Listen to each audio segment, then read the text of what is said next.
Lyon aux couleurs des États-Unis. USA, édition spéciale de l'équipe du soir, finale de la Coupe du Monde féminine. Vous voyez, rien qu'au son. Bref, il y a une atmosphère particulière. États-Unis, Pays-Bas, plus de 20 000 supporters, supportrices américains, 5 000 côté néerlandais pour cette finale. Édition spéciale, musique spéciale, casting. Non, pas spécial, un casting que vous aimez retrouver. Didier en président aujourd'hui. Ça va, Didier? Oui, très bien. Très bien. Oui. Le générique ne change pas, tout va bien. Hein? Ça ne change pas non plus pour Sarah, qui est toujours notre Spice Girl. Quelle idée toujours, Sarah, à chaque fois que j'entends ce générique pour vous. Hein? C'est comme ça. Bon, la Coupe du Monde est bientôt finie, donc oui, ça va bien se passer. Face à vous. Merde! Pareil. Les vacances, peut-être. Vous allez demander, Raymond, à changer l'année prochaine ou pas? À changer quoi? Bah, la petite musique, ça. Je n'écoute même plus. Ah, il est fort, vraiment, alors. Ça sert à rien. Il y a des gens, plus on insiste pour leur dire non, plus... C'est pour ça qu'il ne faut pas leur dire non. Très bien, encore plus fort. Allez-y. C'est bon. Et ils entendent bien en régie. Hein. Notre coach expert, lui aussi, aimerait qu'on change de générique peut-être l'année prochaine, mais... Après réflexion, bah non. Ah, enfin, il assume. Après 2 ans, Régis assume son générique. Ça va, Régis? Ça va très bien. Bon, content de vous avoir. Content d'avoir également Monsieur Grosse Tête. Bonjour à tous. Quel bonheur. Thibaut Pinot, extraordinaire aujourd'hui avec son équipe en plus, donc peut-être un héritier à Hinault. Ah, lui mettez pas trop de pression, il aime pas ça. On a lu son interview magnifique dans le journal de l'équipe il y a 2 jours. Thibaut Pinot, on verra les images d'ailleurs tout à l'heure dans le débrief de l'équipe du soir. Allez, cette finale États-Unis, Pays-Bas, qui oppose donc les championnes du monde en titre. Qui nous appelle déjà? C'est Karine évidemment, qui est à Lyon. Karine, l'ambiance avant cette finale de Coupe du Monde. On a vu les supporters, supportrices américains en très grand nombre. Bonjour Messaoud, bonjour à tous. Effectivement, c'est un jour de finale et l'ambiance est là pour cette finale de la Coupe du Monde féminine entre les États-Unis et les Pays-Bas. Sur le terrain, on verra ce qui se passe à partir de 17h, mais je peux vous dire que maintenant, le match des supporters est clairement gagné par les États-Unis. Depuis qu'on est arrivé, et ça c'est depuis lundi avec Anne-Sophie Bernadi, on entend des USA de partout, au stade mais aussi dans les rues. Et cet après-midi, il y a des supporters des États-Unis absolument partout. Ils sont 19 000 a priori pour seulement 5 000 supporters néerlandais. Karine, qu'on retrouve avec Anne-Sophie Bernadi tout au long de ce dimanche. USA donc, les championnes du monde en titre, les américaines face aux championnes d'Europe, les néerlandaises. Est-ce que c'est la promesse d'une belle finale de Coupe du Monde? Eh bien, vous n'êtes pas d'accord. C'est un duel pour lancer cette équipe du soir. Régis adore lancer les duels. Il est face à Johan. Jingle.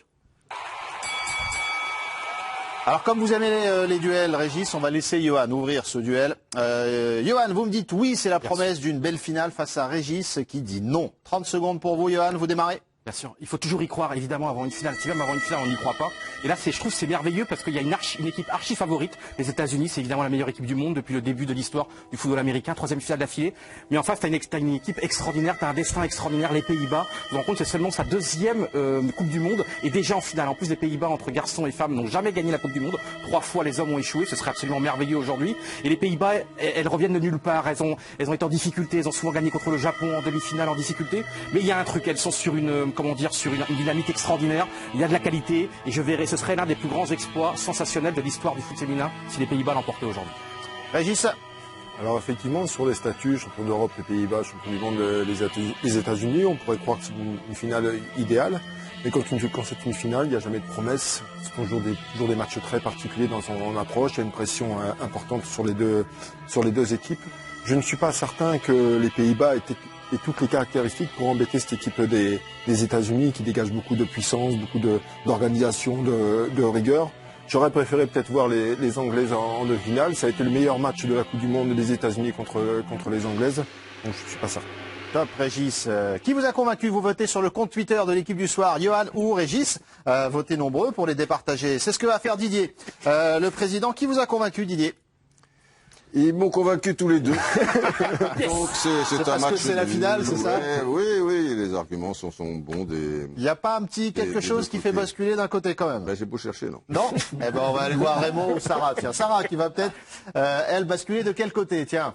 J'aime bien la fraîcheur de Johan et l'innocence de Johan qui dit qu'en effet pour les Pays-Bas... Johan est frais et innocente, dites donc. Je suis d'accord. Plus vraiment? Non, plus vraiment. Je suis d'accord sur le fait que ça fait champion d'Europe contre champion du monde en titre.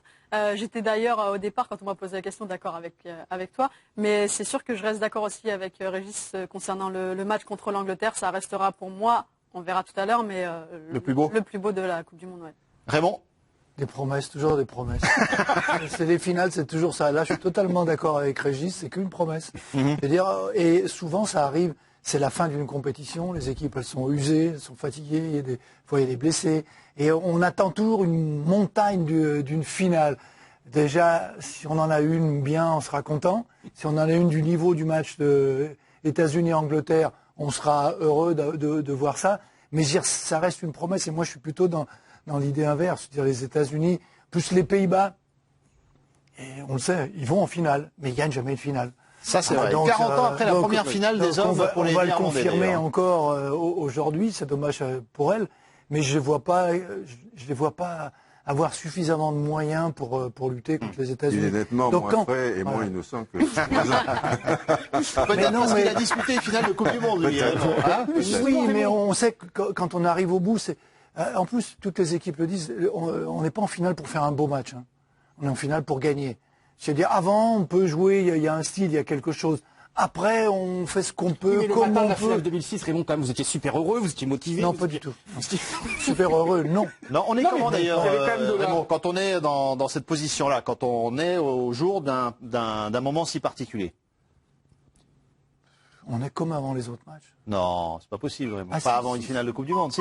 Si, on est plus embêté par tout ce qui est à l'extérieur. Ouais. Ouais, vous pouvez y aller, Pipo, c'est vrai. Le seul problème, c'est tout ce qui vient à l'extérieur, qui prend des proportions énormes. Par exemple, Les médias, les dirigeants, les familles qui veulent des billets, les joueurs qui s'occupent de trucs à droite, à gauche, de leurs vacances, parce que derrière, ils anticipent. Et le débat, c'est de savoir, après la finale, qu'est-ce qu'on fait? On va à l'Elysée, on est reçu quand? Ça va être comment? L'après-midi? C'est le triste matin? quand même un peu quelque part. Ah mais c'est chiant. Oui, et comme l'Italie, Non, mais avant c'est- la c'est- finale de la Coupe du Monde 70, où Ouais. des joueurs m'avaient raconté ça aussi, ils avaient été très perturbés, les Italiens. c'est un peu Ils vont dur. faire le match de leur vie, mais Complètement. il faut On partir parle le de toute lendemain, les autre valises chose. à faire, mais c'est vrai, hein, c'est un truc Ouais. bête. ça mais- paraît assez fou, effectivement. Karine, tiens, qui nous appelle depuis Lyon. Est-ce qu'on peut faire des promesses le jour d'une finale, Karine? C'est la discussion du moment.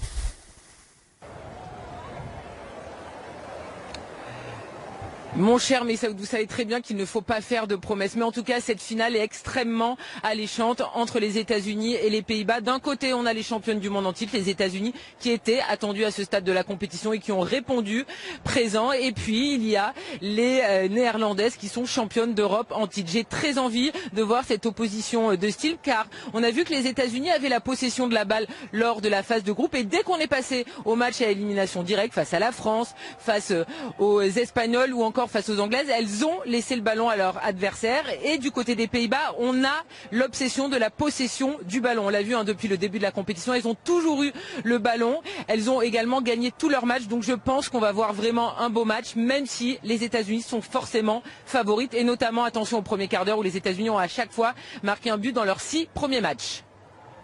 D'ailleurs, vous voyez, elle aussi, elle est innocente, elle y croit, Karine, Sarah, non? Elle a raison.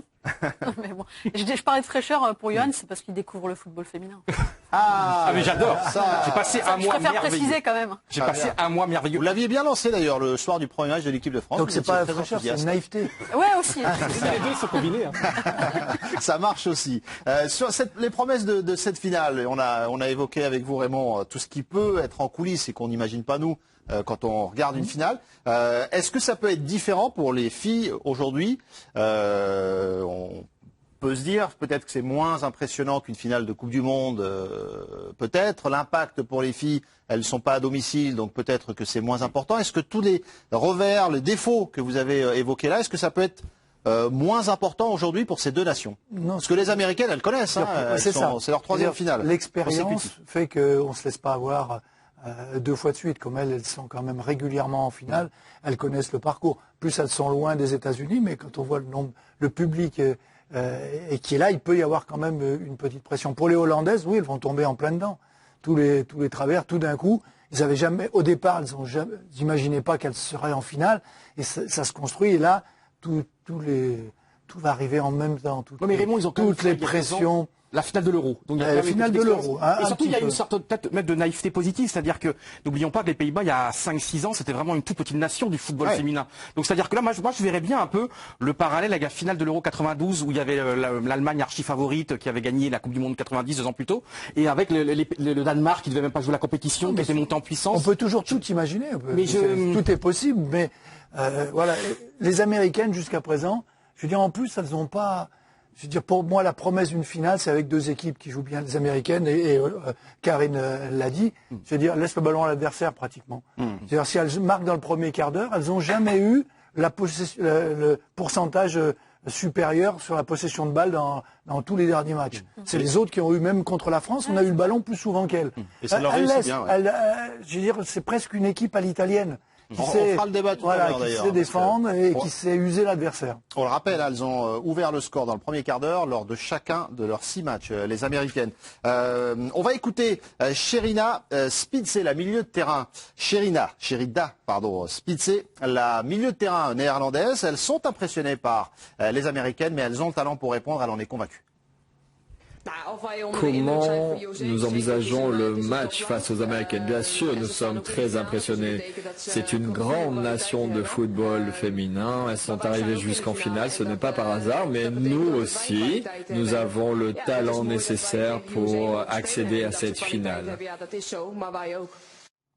Fan de Memphis Depay, je pense, Sherida Spitse, on l'a aperçu. Mais ça quand même les États-Unis aux Jeux Olympiques 2016, avec beaucoup de titulaires qui seront titulaires aujourd'hui, avaient quand même été battus en quart de finale contre la Suède. Donc quand même les États-Unis sont pas invincibles. Il peut y avoir un petit truc. Et surtout moi ce que j'attends avec les Pays-Bas aujourd'hui, c'est que Van de Sanden, on l'a pas vu encore au top. J'espère qu'elle va se réveiller comme la Lyonnaise. Elle peut, pour l'instant, elle a accepté d'être remplaçante lors du dernier match, alors qu'elle a une personnalité un petit peu, elle a pas fait la gueule, elle est rentrée, elle a fait une bonne rentrée. On va voir si Martens finalement est titulaire. Ah ben vous savez quoi, on va demander à Karine puisqu'elle a les compos. Karine, pour les compos de cette finale. Du côté des États-Unis, pas de surprise. Hier, Megan Rapinoe l'avait dit en conférence de presse. Elle était apte, elle est bien titulaire aujourd'hui dans le 11 de départ des USA. On retrouve également Alex Morgan en pointe. Lavelle, qui avait été exceptionnelle lors de la demi-finale et qui était incertaine il y a quelques jours, est bien présente également pour débuter le match. Du côté des Pays-Bas, il y avait quelques incertitudes. Martens est bien titulaire. La joueuse qui souffrait d'un orteil pourra donc tenir sa place. Par contre, Chinese Van de Sanden, la joueuse de l'OL, qui avait déjà débuté la demi-finale sur le banc et qui avait été acclamée lors de son entrée en jeu en seconde période, débutera une nouvelle fois sur le banc. Voilà pour votre réponse, Johan. Ça va être Berenstein qui a fait un bon mondial. La manière d'attaquer cette finale pour les Néerlandaises, pour vous, c'est quoi le mieux, Sarah? On est dans cette confrontation de championne du monde, un palmarès inouï pour les Américaines, grande favorite.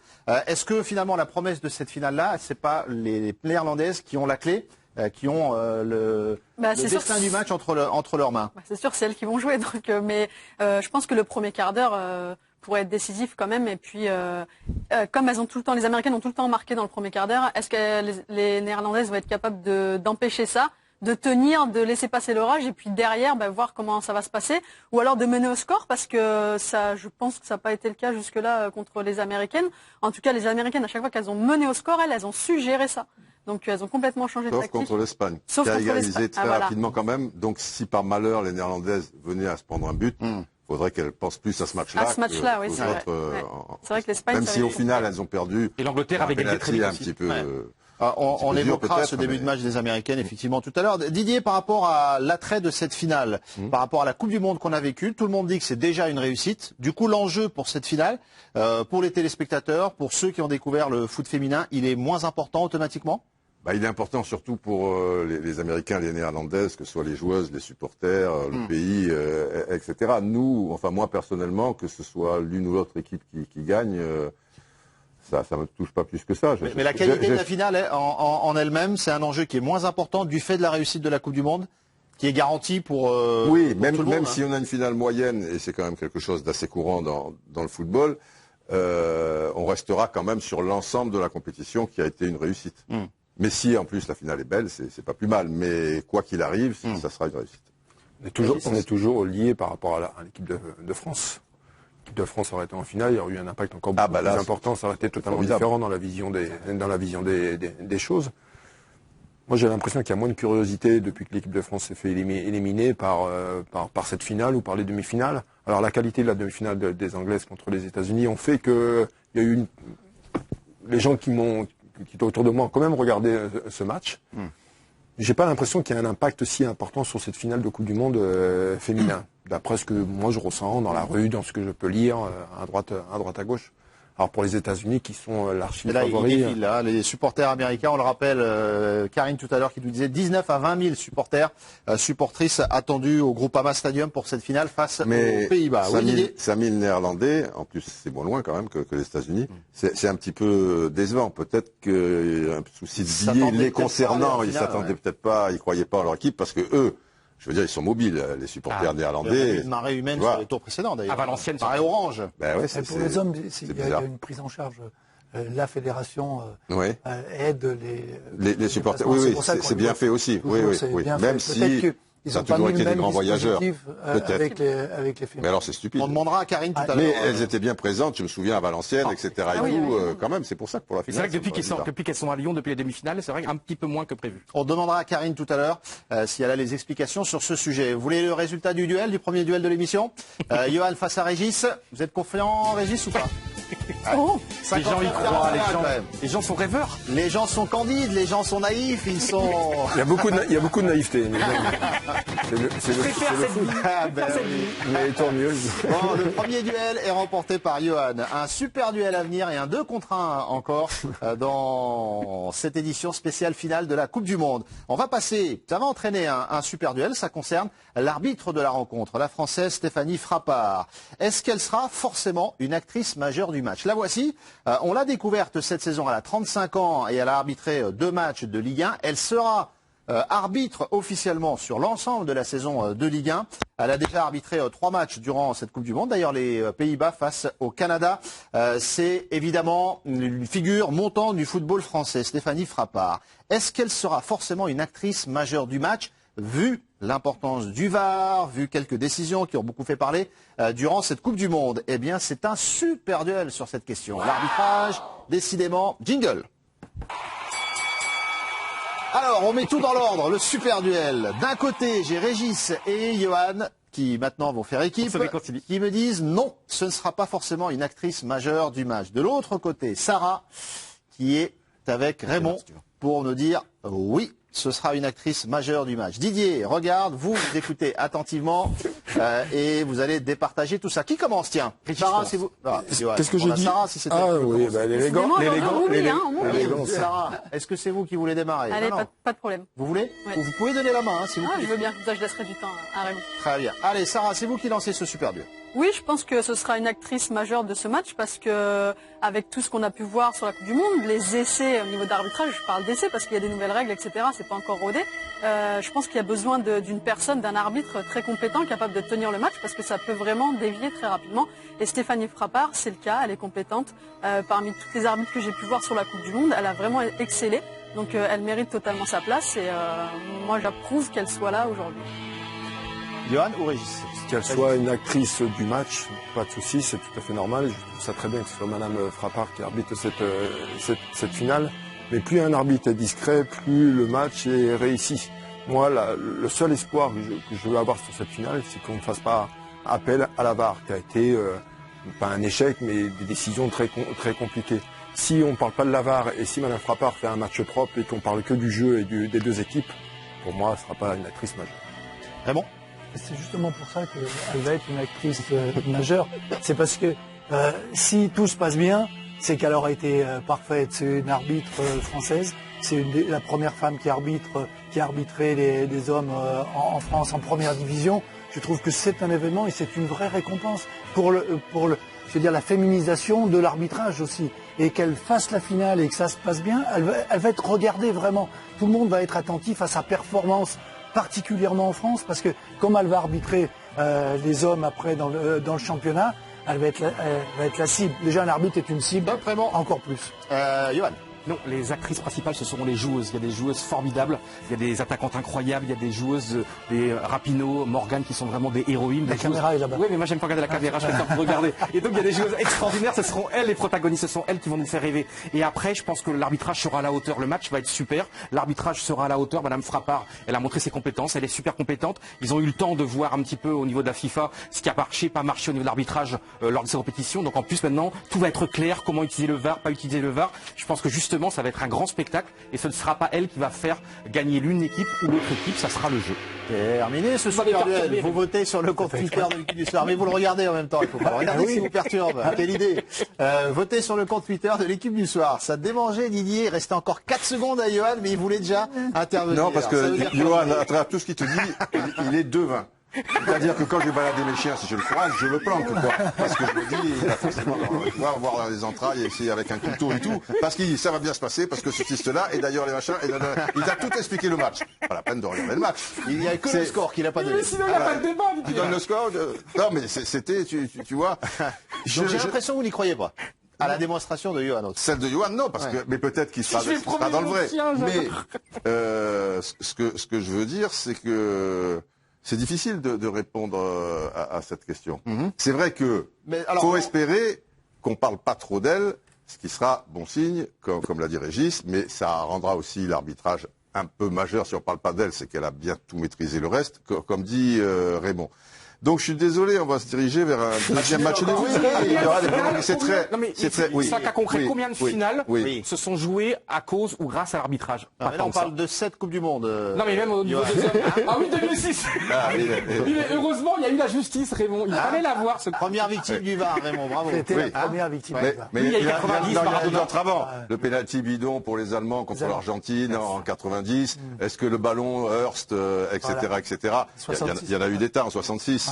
Mais là, n'importe quel arbitre, ça se joue tellement à... Alors ça, c'est sûr. Mais le VAR qui a fait des siennes sur cette Coupe du Monde... Là, ce qui est très compliqué désormais pour l'arbitre, on pensait lui simplifier les choses, et finalement, avec cette histoire de VAR, et ces nouvelles règles quand même, que tu vois, ils doivent s'adapter parce que les joueurs sont aussi, est-ce qu'ils les connaissent? Enfin, je pense que oui, mais il y en a beaucoup d'un coup. À un moment, ça quasiment les règles, ça changeait pas, il y avait juste un petit quelque chose, tu vois, tu saupoudrais. Et ces derniers temps, tu vois, il y en a beaucoup, mais il faut faire quelque chose aussi, parce qu'avec ces histoires de mains dans la surface et tout, même si je pense pas que on a réglé le souci, loin de là, elle a des chances, malheureusement, par rapport à tout ça, d'être une actrice majeure du match. Mais je peux pas. On va l'écouter, Stéphanie Frappard, justement, par rapport aux décisions du VAR. C'est compliqué. Pour elle fait comme s'il n'y avait pas de VAR. Stéphanie Frappard, écoutons-la. Ouais, mais... L'objectif premier, c'est d'arbitrer.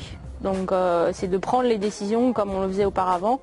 Et après, d'avoir, entre guillemets, ce secours-là, cette roue de secours qui viendra nous aider si vraiment on commet l'erreur importante. Donc, pour moi, c'est continuer à arbitrer comme je le faisais avant. Et après, s'il advienne que je dois aller à la vidéo, c'est vraiment dans un cas vraiment important. Stéphanie Frappard, arbitre de cette finale États-Unis, Pays-Bas. On reprend la discussion juste après la pub. Raymond, Didier qui veut ajouter quelque chose également. Et le résultat du super duel. Bien sûr, on évoquera la proposition de Noël Le Graët. Une Coupe du Monde féminine tous les 2 ans. C'est ce qu'il aimerait le président de la Fédé. Dites-nous si c'est une bonne idée ou pas pour vous. Courte pause et l'édition spéciale de cette finale de Coupe du Monde. L'équipe du soir revient tout de suite.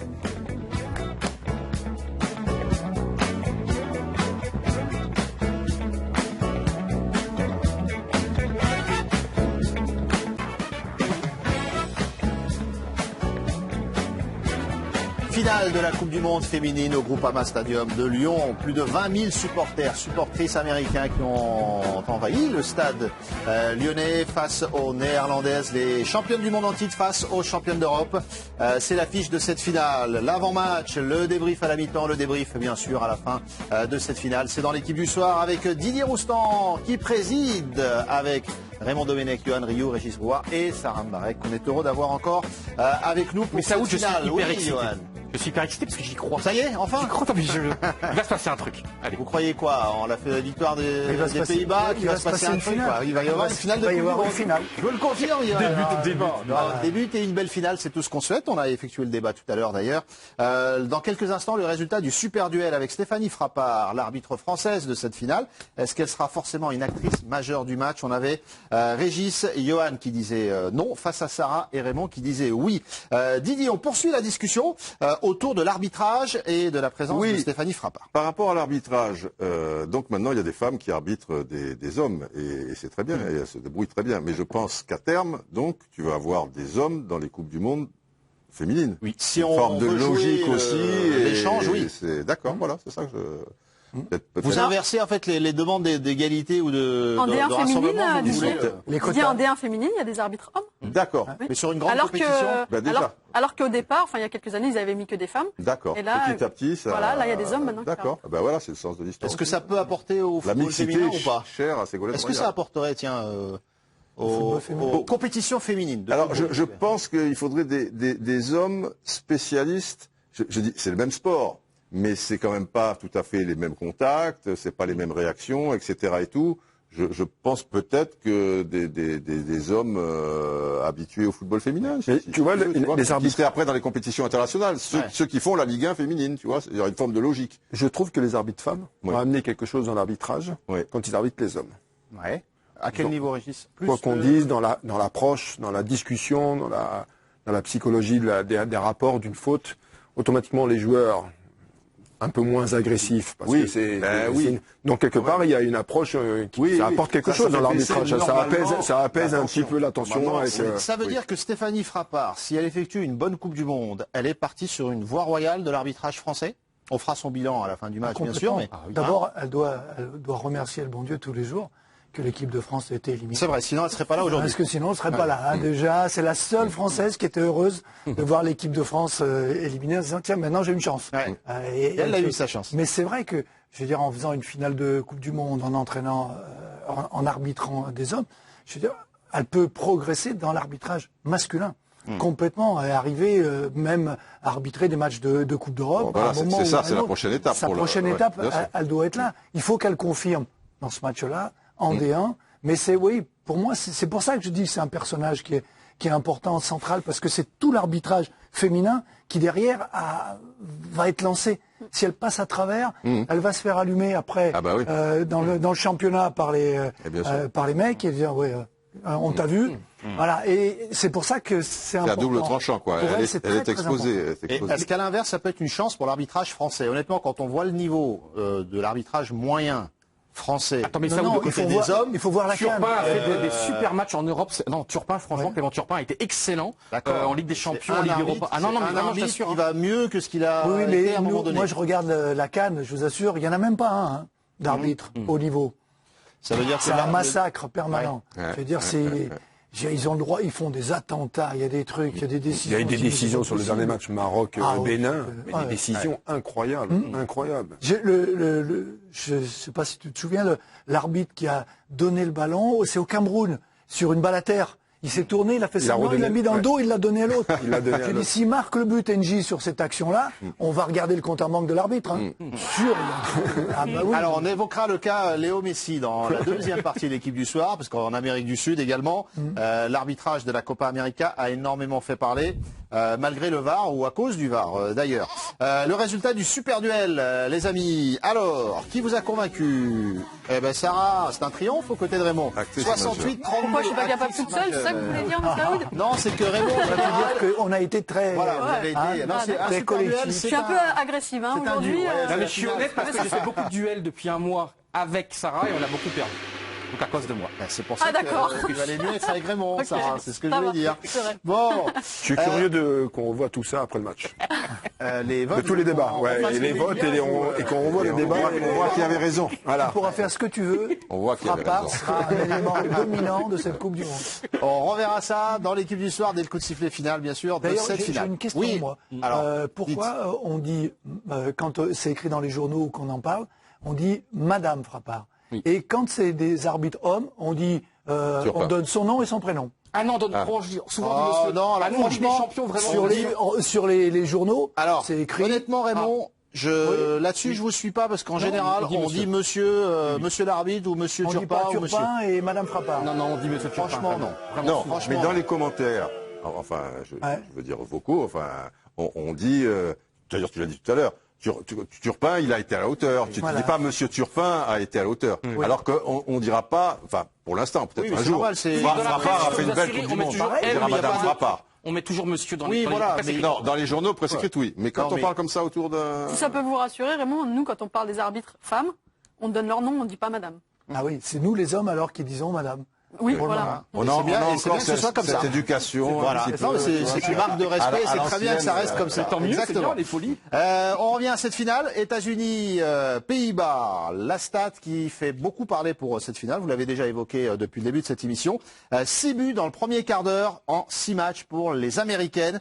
Est-ce que le premier quart d'heure, du coup, est la clé du match? Vous n'êtes pas d'accord, encore une fois. C'est un 2 contre 1 cette fois-ci.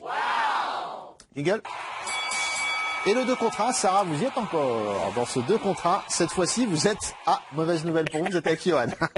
Face à Régis. Tu vas voir, on va prendre une branlée. Alors, vous décidez, Sarah, vous lancez ce 2 contre 1. Je le laisse commencer alors. Comme ça, je rattrape la chose derrière. Voilà, on sait jamais. On sait jamais. J'accepte d'être une victime. Allez, Johan, c'est vous qui lancez ce 2 contre 1. Oui, bien sûr, ce serait... L'avantage, là, c'est je suis laissez-le parler. Non, ce serait terrible pour les Pays-Bas de prendre un but dans les 10 premières minutes parce que les Pays-Bas, franchement, ils ont déjà joué leur demi-finale une journée après les États-Unis. Ils ont la fatigue. Il y a eu la prolongation en plus. Donc là, en plus, elles sont en plein rêve. Elles vivent vraiment un rêve d'être en finale. Si tu prends dans les 10 premières minutes, dans le premier quart d'heure, tu prends un but, franchement, t'es un peu déconcerté, t'es décontenancé, tu sais pas trop comment réagir. Les États-Unis vont pouvoir gérer tranquillement leur avantage, vont pouvoir jouer en contre après. Franchement, il faut tenir un quart d'heure. Régis. Si je lis bien votre question, la clé du match au bout d'un quart d'heure. Donc le match il va se jouer 15 minutes. Moi, je vais vous raconter une anecdote. Une fois, j'ai un entraîneur dans le vestiaire, il m'a dit, le premier quart d'heure, faites attention. Mais le deuxième, et le troisième, et le quatrième quart d'heure, et on en fait quoi? Et on a pris un but dans le deuxième quart d'heure et dans le troisième quart d'heure. Donc si c'est la clé du match, le premier quart d'heure du match, ça me semble, voilà, c'est compliqué. Ah bien, Sarah. La clé du match, c'est vrai que c'est peut-être un petit peu fort, mais en tout cas, ça sera un élément du match et un moment du match très important pour les Pays-Bas. Voilà, on ne connaît pas le plan de jeu non plus de l'entraîneur, mais c'est forcément, les Américaines ont impressionné à chaque fois dans les premiers quarts d'heure de jeu, donc ça sera déterminant en tout cas dans la suite du match. Régis, 21 secondes encore. Effectivement, c'est une stat importante pour les États-Unis, surtout pour les Hollandaises. Mais ce ne sera pas la clé, il en restera encore 1h15 de jeu. Le match ne va pas se jouer spécialement dans le premier quart d'heure sur cette finale, qui reste toujours un match très particulier. 1 seconde 72 pour vous, Johan. Régis, les Américains dans le premier quart d'heure sont dévastatrices, ont une agressivité folle. Si les Pays-Bas résistent, Régis, 7 secondes. Ouais. Non, ça va. Cadeau. Il a craqué. Non, cadeau, il est tranquille, serein, Régis, sur ce 2 contre 1. Voyons s'il a raison. Vous votez sur le compte Twitter de l'équipe du soir. Johan, Sarah, face à Régis sur ce coup-là. Didier, malgré cette stat donc, 6 buts dans le premier quart d'heure pour les 6 matchs des Américaines. Alors, match nul ou pas pour le troisième duel de... Je vais donner un match nul. Parce que Régis avait un avantage certain et son exemple était bon. Et après, elles ont marqué ce but, je prends l'exemple contre la France. Et c'était à la France aussi d'être capable d'en marquer un, même s'il y avait cet handicap. Donc le deuxième quart d'heure, le troisième quart d'heure, c'est pas mal. Mais Sarah a dit quelque chose de juste, c'est que quelque part dans l'esprit de tout le monde, ce quart d'heure, sinon il n'y aurait pas de débat d'ailleurs. Tu vois, le fait qu'elles aient marqué 6 buts, 6 fois dans le premier quart d'heure et que ça leur a réussi, elle disait, fort justement, peut-être pas la clé du match, mais c'est un élément plus ou moins déterminant. Et dans la seconde et demie, le Lascar a réussi sur les 5 secondes d'ailleurs. Il a un peu rattaché au match nul, parce qu'il y a quelque chose qui est important aussi, quelque part. Il est important aussi pour les Américaines, ce premier quart d'heure. Parce que si pour la première fois, en 7 matchs, elles ne marquent pas dans le premier quart d'heure, et c'est ce que tu as dit, les Néerlandaises, ça va, les machins, et elles, peut-être, à un moment, elles auront aussi un peu un rat dans la cervelle. Parce que si elles sont menées pour la première fois... Ça dépend de la taille du rat pour les Américaines. C'est ça qui sera déterminant. C'est une expression antillaise. Ma mère me dit toujours, tu as mis un rat dans la cervelle parce que tu sais cela, tu vois. Bref. Mais c'est aussi déterminant pour les Américaines parce que elles, c'est aussi leur force. Et si là, elles n'arrivent pas dans ce premier quart d'heure, il va savoir, elles prennent un but, tu vois, elles sont menées pour la première fois depuis le début de la compétition. Ça dérègle totalement aussi les choses. Donc, est-ce que les Américains ils vont pas... Eh ben finalement, je vais donner. Ça y est, voilà. C'est le premier quart d'heure. Sinon, on n'en parlerait pas autant. Voilà. On va écouter Sarri. C'est l'une des clés, mais c'est comme Fort Bouillard, il faut plusieurs clés. Il faut plusieurs clés. Voilà. Il en faut 9. Et hier d'ailleurs, bien record hier sur le truc. Bref, c'est terminé. Sarri von Hendal, écoutons-la, la néerlandaise, au sujet de ce premier quart d'heure et de la tactique néerlandaise à ce sujet. Nous sommes très bien préparés car nous savons que les États-Unis font toujours un très bon début de match. Dans les 12-15 premières minutes, nous savons à quoi nous attendre. Et donc nous devons nous aussi faire une très bonne entame de match. Nous allons tout donner pour avoir un excellent début. Nous nous sommes préparés à ça. Elles se sont préparées, les Néerlandaises, et elles vont faire une bonne entame, c'est sûr, c'est ce qu'elles disent. Mais après, il ne faut pas que ce soit... Et si les États-Unis décident de dire on va pas faire une grosse entame? Ils vont pas décider, Mais Corinne Diacre a bien dit, et d'ailleurs elle a insisté dans une interview récente où elle revient un peu sur ça. Et regrette et celle des Françaises. Son principal regret, c'est le but. C'est le but parce qu'elle s'était préparée à ça et que manifestement. On a gagné ou pas le Alors, on verra après. Corinne Diacre, on en fera le débat dans la deuxième partie. Elle ne regrette rien sur ses décisions pendant cette Coupe du Monde. C'est Karine qui est avec nous depuis Lyon et elle va répondre à la question. Elle aussi, est-ce que c'est la clé ce premier quart d'heure, Karine?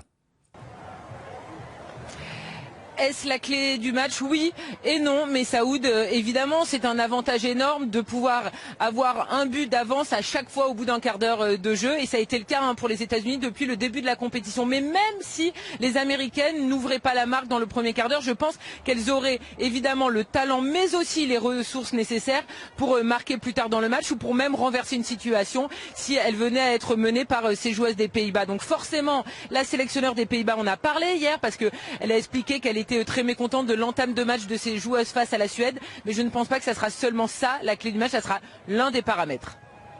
Merci Karine, on vous laisse filer regarder le match quand même. Vous êtes avec Anne-Sophie Bernardi, on se retrouve pour le débrief avec vous et Anne-Sophie dès le coup de sifflet final bien sûr. Alors, la réponse du 2 contre 1 ? Suspense. Et Sarah, vous êtes en feu aujourd'hui. Hein, première victoire de l'année. Première victoire avec Sarah, ça vous fait quoi? Un peu d'émotion, Sarah? Je suis contente pour lui en fait. Voilà. Bravo. Mais en fait, Sarah, elle se met dans le truc de l'émission. C'est trop tard, Sarah, maintenant. Bah quoi, elle est bien, Sarah. Mieux vaut tard que jamais. Elle a changé la stratégie, elle a parlé en dernier, c'est pour ça. Exactement. Elle a tout compris, Sarah. Elle est de plus en plus piquante, Sarah, c'est bon. Hein. Mais oui. Alors, la Coupe du Monde, on continue à en parler dans cette édition spéciale finale. Je mange cet après-midi. Alors, vous voyez, comme j'ai changé de sujet, moi j'assume totalement, mais on ressortira tout à l'heure. Avec plaisir. Il y aura un après, Ça sera le rappeler certaines choses. Mais oui, là, les supporters américains, vous voyez, qui défilent toujours, on vous le rappelle, plus de 20 000 côté USA donc pour cette finale. Alors, la Coupe du Monde féminine, c'est tous les 4 ans, évidemment, vous l'avez remarqué, et il y a cette proposition du président de la Fédération française. Noël Le Graët, lui, aimerait ceci. Je pense que les grands événements indispensables sont une source de bonheur et de richesse pour le développement du football. Janice, j'aurai sûrement l'occasion de vous en parler. Je pense que la Coupe du Monde tous les 4 ans, c'est peut-être pas suffisant. Je vais vous surprendre en vous disant ça peut-être très directement. On peut faire une Coupe du Monde tous les 2 ans. À mon avis, si on regardait bien, les continents ont besoin d'images. Les continents ont besoin d'avoir davantage de matchs. Mais je dirais que 4 ans, c'est trop long pour les filles. Attendre 4 ans, ça me paraît, on oublie trop vite.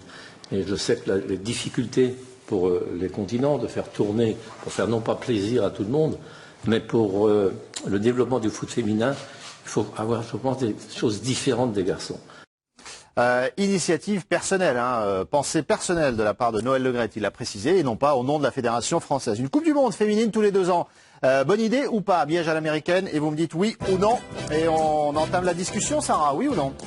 Question difficile, mais je reste sur le non quand même. Non quand même, Régis? Non. Johan, Ce matin, j'étais totalement contre, et là, franchement, monsieur Le Gret m'a convaincu. en 15 secondes, il est moins fort une fois Noël Le ou Gret. Ah, on te retourne, toi. Hop là. C'est bon, Donc, tu as mis aussi. Très bien, vraiment. Oui, ça fait 2 oui. Et Didier? En y réfléchissant, c'est pas Pastore. C'est Pastore C'est Pastore. Ah. C'est Pastore. Je t'explique pourquoi. Bah, bien sûr, allez-y, prenez la main. C'est une discussion qui va être intéressante. Quand tu vois le succès que ça a pu avoir, c'est vrai qu'il y a du retard sur le foot masculin. Il y a un retard qui sera jamais comblé, mais ça c'est pas grave. Mais je veux dire, c'est encore tout frais, tout récent. La première Coupe du Monde a eu lieu en 1991. Ce qui fait le cachet d'une Coupe du Monde, effectivement, comme les Jeux Olympiques, c'est tous les 4 ans. Faudrait pas aussi que ça devienne un peu commun, si tu veux. Il y a cette attente qui est intéressante et bon. Mais d'un autre côté, est-ce que le championnat d'Europe, puis le championnat d'Europe, tu peux le faire tous les 4 ans, oui. pour autant, aux années impaires, enfin aux années paires, et puis aux années impaires la Coupe du Monde. Je me dis que On peut faire une exception pour cette catégorie-là. Il y a quand même une certaine excitation. Il y a beaucoup de pays, j'imagine, qui sont, tu vois, les Néerlandaises, on disait, c'est récent. Les Anglaises, ça fait pas longtemps qu'elles s'y sont mises, etc., etc. Les Espagnols, il n'y a pas si longtemps. Donc, tu vois, ça crée quand même quelque chose, un élan, et peut-être dans 20 ans, là où c'est bien installé, tu dis, bon, cette fois... Parce que c'est un football féminin qui évolue de manière, mais c'est incroyable. Voilà. On voit les Anglaises qui s'y mettent à bloc avec les clubs aussi. Donc là, c'est tellement un sport qui évolue à une vitesse supersonique, et effectivement, et tu puis, peux l'accompagner. elles ont Ça du mériterait temps. d'être accompagné. Le problème des garçons, c'est qu'ils n'ont pas le temps avec les calendriers qui sont surchargés. Et là, tu peux pas avoir une Copa América de filles pour l'instant. Tu peux pas avoir une Coupe d'Afrique des Nations de filles pour l'instant. Elle existe? Elle existe, la Coupe d'Afrique? Oui, elle a été organisée récemment par bon le Cameroun. Oui, il me semble. Mais je veux derrière, dire, c'est à l'état embryonnaire et avant que ça prenne l'équivalent, plus ou moins, justement, c'est peut-être ça qu'il faut de aider. la CAN. En fait, Non, dans les continents, Alors, aider Sarah, les... oui, parce que vous êtes contre, hein. Ouais, c'est peut-être ça qu'il faut aider en Asie, dans chaque continent, sur chaque continent, permettre de développer des compétitions dignes de ce nom. mais si l'équipe nationale te sert un petit peu de tremplin, ça aidera pour ces compétitions continentales aussi. La Et puis visibilité l'une n'empêchera Oui, pas d'une Coupe du l'autre. Monde, c'est sûr. L'une La n'empêche- visibilité d'une Coupe du Monde Voilà. sera évidemment bien Voilà. meilleure. Mais après, il ne faut pas oublier que pour l'instant, c'est encore pas professionnel partout. Et donc, avoir une Coupe du Monde tous les 2 ans, ça peut peut-être poser des problèmes. De problèmes d'organisation, tu veux dire? D'organisation et de mise à disposition des joueuses, etc. Ah oui, qu'elles aient la liberté Ouais. par rapport Mais à leur bon, employeur, l'évolution des choses comme est ça. logique. C'est pas tentant pour Ah, si. accompagner le mouvement. Ça de se dire, ça se tiens, discute, on- en tout Oui, cas. ça se c'est discute pas- tout à on fait. peut C'est pas pour ça qu'on en rejeter parle. Mais c'est vrai que dans- c'est une idée, moi, qui m'a surprise, mais en même temps, on se dit, ben ouais, peut-être que ça peut aider C'est au pas sauf, développement. faut- Ah oui, faut- tout ouais. à fait. La réflexion du président, effectivement, je trouve que ça demande une vraie réflexion. Après, 2 ans, ça veut dire que vous avez coupé en 2. La Coupe du Monde, c'est tous les 4 ans, là, donc 50%. Alors effectivement, il faut promouvoir le foot féminin, ça se passe relativement d'une façon très intéressante dans l'ensemble. Moi, si on doit aller dans sa réflexion, je serais plus dans une situation tous les 3 ans que 2 ans. Parce que ça arriverait trop vite. Ça arriverait trop vite. Peut-être 3 ans. Là, c'est Voilà, une idée là, il y a qui une jette. Après, faut travailler autour, ouais. réflexion à avoir. 2 ans, je trouve que c'est trop court. On serait pratiquement toujours dans un événement de suite. Et la Coupe du Monde reste un événement exceptionnel. Oui, ça Parce que 3 ans. il faut que ça reste rare, donc précieux, Oui, mais un peu alors, comme les grandes Mais compétitions. regarde, pardon, on a eu l'Euro 2016. Pendant un mois, on a vécu le bonheur absolu. 2018, on a remis le couvert. Parce qu'elle était en France, l'Euro 2016 aussi. Ouais, mais ça veut dire que moi je trouve que effectivement ce matin au réveil, j'étais absolument contre parce que je pense que vraiment le bonheur du foot c'est la rareté. Là par exemple, c'est un cas concret, je parle vraiment personnellement. En ce moment, on peut voir 100 000 matchs par jour. Là, il y a la CAN, il y a la Copa América, il y a le foot, il y a la Coupe du Monde féminine. Mais en fait, combien de matchs j'ai vu au bout du compte sur tout ce qu'on a à disposition? Parce qu'en fait, il y en a trop. Il y a quasiment un dégueulis de matchs de foot. Non mais c'est toutes les secondes. Il y a 15 matchs par jour et finalement on sait plus. Alors que la magie de 86, quand Maradona, tu le voyais 4 fois par an. Platini, à la grande époque, tu voyais Platini 5 fois par an. Ça veut dire que, et c'est pour ça que quand tu voyais Platini et Maradona et Zico, tu rêvais. Aujourd'hui, tu les vois trop. Même Messi, tu vois à la limite à la fin plus les défauts que Mais ses c'est qualités. malheureusement fini tout ça. Et le truc, mais ça, Il y a des chaînes et en le peut football, plus, il y en a besoin. Mais pour en faire même temps, vivre il a les raison sur un point, et c'est pour ça qu'il m'a retourné. C'est vraiment, je pense qu'on a tous besoin de bonheur, d'émotion, de vivre le sortir ensemble, et je pense qu'il a tout à fait raison. Et là, on vit comme une fête extraordinaire depuis un mois. Les audiences partout dans les principaux pays explosent. Et je pense que si tu le fais dans 2 ans ou dans 4 ans, je pense on aurait encore des vibrations, on aurait encore l'attente. Sans doute. Ouais. Est-ce que le calcul temporaire, Raymond, ça peut être la bonne stratégie pour conclure là-dessus? C'est une bonne stratégie. L'idée, c'est le développement du sport féminin et du foot féminin. Donc il faut le mettre en avant, il faut le montrer. S'il est caché tous les 4 ans, ça va retomber. On recommencera comme nous, ce sera pas en France, ce sera peut-être, on ne sait pas dans quel pays. Je veux dire que la visibilité, elle sera perdue. Et c'est long, 4 ans entre les deux. C'est pour ça que moi je suis favorable dans cette idée du développement. Je dis pas que c'est pas pour engranger, prendre de l'argent comme c'est tentant pour certains à un moment donné pour les hommes. Parce que l'idée, elle a germé il y a quelques années. Et heureusement, ça n'a pas été fait. On amènera toujours, je veux dire, avec la FIFA, avec les droits télé, qui vont se démultiplier un peu, qui vont augmenter. Il y en aura un peu plus. Mais l'objectif, c'est réellement de se dire quels sont les moyens pour développer le foot féminin. Et celui-là en est un indispensable. Le pays hôte pour la Coupe du Monde 2023, il sera désigné en 2020. Ce sera à Zurich pour le pays organisateur de la prochaine Coupe du Monde. Cette finale, États-Unis, Pays-Bas, le facteur X à présent. Ça se joue entre 2 Américaines, allez savoir pourquoi. Entre Rapinoe et Morgan, qui sera le principal danger pour les Pays-Bas. Miage à l'américaine. Et vous me dites, entre Rapinoe et Morgan, sur qui vous misez pour être le principal danger côté États-Unis? Sarah. Rapinoe. Régis. Morgan. Johan. Rapinoe. Ça fait un de plus. Raymond. J'hésitais entre les deux, mais il y a le côté politique de Rapinoe qui m'intéresse. Ah, donc ça peut la faire jouer mieux que ça. Ça fait 3. Raymond, Didier, pardon. J'ai envie qu'elle réussisse. Rapinoe. Oh, ça fait 4. C'est quoi? Elle vous séduit? Tiens, allez-y là-dessus, Raymond. Cette dimension supérieure de Rapinoe. Oui, cette prise de position qu'elle a un peu sur divers sujets. Et on reproche souvent aux footballeurs d'avoir des avis sur la politique, et elle le prend et personne ne la critique. En fait, je trouve ça extraordinaire. Elle est le porte-parole en fait des sportifs qui ont le droit de dire quelque chose, et elle s'adresse directement à son président de la République. Et elle a dit qu'elle irait pas s'ils étaient invités en plus après, parce qu'elle cautionne pas sa politique. Moi, je trouve que c'est extraordinaire, que c'est fabuleux, et c'est surtout la réaction des gens. On est tous en train de se dire, c'est bien.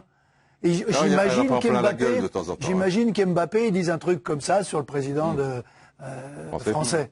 Eh ben, le retour, même si c'est lui, le retour ne sera pas tout à fait le même. Il y a une dimension supérieure qu'elle a mis là-dedans. Parce qu'il y avait des combats quand même, donc c'est ça qui est beau. Elle met d'autres elle est en mission, voilà. Et elle assume, c'est ça qui est génial, c'est qu'en plus sur le terrain, ce poids-là, elle le supporte parfaitement, Sarah. C'est ça qui fait sa force aussi. Oui, c'est pour ça que j'ai mis Rapinoe aussi aujourd'hui, parce que en plus elle va être en pleine disposition, j'espère, puisqu'elle n'a pas joué le match précédent, si je dis pas de bêtises. Elle a été blessée. Oui, voilà. Donc vraiment, enfin, elle va avoir à cœur de prouver à tout le monde que voilà, c'est une guerrière à la fois sur le terrain et en dehors pour ses compatriotes. Qu'est-ce qui vous plaît chez elle, Didier, après ce qui a été évoqué là? Elle a été déterminante avec ses buts quand même en quart. C'est elle qui marque les 2 buts sur penalty. Alors, ce sont des penalty, mais il faut etc. Et puis contre la France. Après, c'est vrai qu'elle a une personnalité qui peut pas te laisser indifférent, et elle est courageuse, quoi. Tout ce qu'elle dit, alors ça peut gêner peut-être certaines personnes, mais c'est d'autant plus vrai que dans le milieu du sport de haut niveau, enfin, il y a des gens qui prennent position, mais c'est rare quand même. Hein. Elle a plus à prendre des coups. Même aujourd'hui, encore, dans la conférence de presse hier soir, sur Infantino, enfin, elle s'adresse à Infantino. Voilà, et pourtant, elle va gentiment, avec le sourire. Mais elle fait passer le message. Elle dit ce qu'elle pense. Et forcément, ça aura des répercussions, parce qu'elle n'est pas sotte. En plus, tu vois, c'est pas, voilà, il y a un bruiti comme ça qui est donc, elle a quelque chose. 16h54. Le sort des athlètes américains qui avaient levé le poing. Ah, eux, ça s'était mal passé. C'était une autre époque, c'est 68. Oui, et ils ont été éliminés de tout, écartés de tout. Mais c'était une époque. Quelques-uns sont à la rue. Maintenant, c'est plus compliqué. Et en plus, c'est une équipe qui est en guerre avec leur fédération, donc c'est encore plus beau. Fort heureusement, vous avez dit, Morgan, il n'y avait pas de temps pour ça, parce que vous étiez en minorité. Je suis vraiment déçu. Je comprends très bien, mais... Alors, on a retenu que vous avez misé sur Morgan, on verra son match et on le débriefera. C'est l'heure de faire les pronos, les amis, avant le coup d'envoi de cette finale. États-Unis, Pays-Bas. La petite musique, l'habillage. Prono final. Mi-temps. On revient à la mi-temps. Eh oui. Votre pronostic à la mi-temps de cette finale, États-Unis-Pays-Bas. Sarah. 1 partout. Régis. 2-0 États-Unis. Dans le premier quart d'heure ou pas? Un doublé de Morgan. Dans le deuxième et le troisième quart d'heure. Johan. 1 partout aussi. Raymond. 0-0. Et Didier. Un partout, et tout le monde, mais c'était mon idée aussi. Je vais rester sur mon idée d'un partout. 1 partout, on se retrouve à la mi-temps pour débriefer cette première période. Allez, très bonne finale tout de suite. Le VTT cross-country femmes sur la chaîne.